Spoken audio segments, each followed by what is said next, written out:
ko sa pagluluto. Yan, ang pagpiprito. Kasi, talsik ng talsik.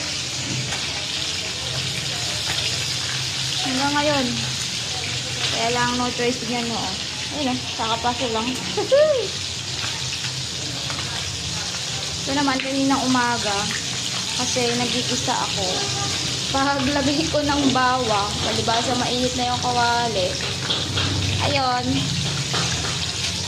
sa akin, tumalsik yung mantika pa kasi biglang hagis ko nung bawang. Ito. Diba? Hanggang ngayon, talsik-talsik pa rin sila. Grabe.